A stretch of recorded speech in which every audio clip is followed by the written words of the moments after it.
ఆండాళ్ దివ్య తిరువడిగళే శరణం. ధనుర్మాస వ్రతమున తిరుప్పావై 29వ రోజు పారాయణం 29వ పాశురాన్ని మనం ఇప్పుడు చెప్పుకుందాం.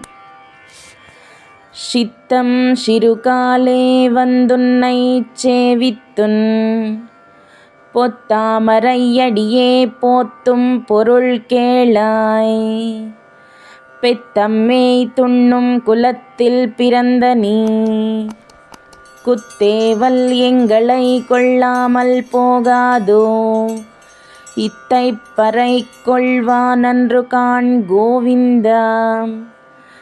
எத்தைக்கும் ஏழேழு பிறவிக்கும் உந்தன்னோடு உத்தோமே யாவோம் உனக்கே நாமாட்டு செய்வோம்.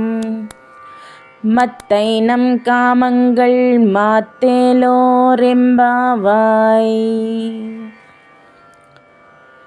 ఈ పాశురం యొక్క తాత్పర్యము: చీకటిలో బ్రహ్మముహూర్తంలోనే లేచి వచ్చి తామరపూల వంటి కోమలమైన నీ పాదాలకు ఈ మంగళగీతములను మంగళారతిగా పాడినాము.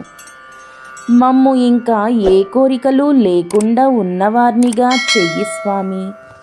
నీకీ ఏకాంత సేవ చేసే అనన్యమైన చరణదాసీలమైన మేము ఈ జన్మకే కాక ఇంకా 7 జన్మల దాకా విడిచినా విడిపోని సంబంధంగా నీతోటి ఆత్మబంధుత్వం మాకు కావాలి స్వామి.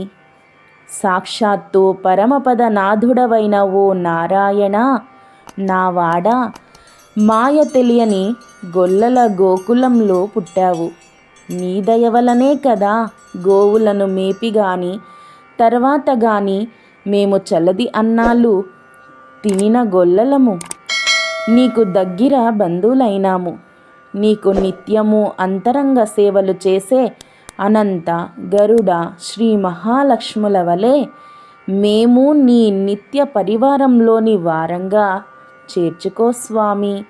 ఓ కన్నయ్య, మమ్ము కన్నయ్య, దాసోహమయ్యా దేవా, ఈ నా కోరికను దయతో అనుగ్రహించు స్వామి అంటున్నారు గోదామాత ఈ పాశురంలో. ఆండాళ్ దివ్య తిరువడిగళే శరణం.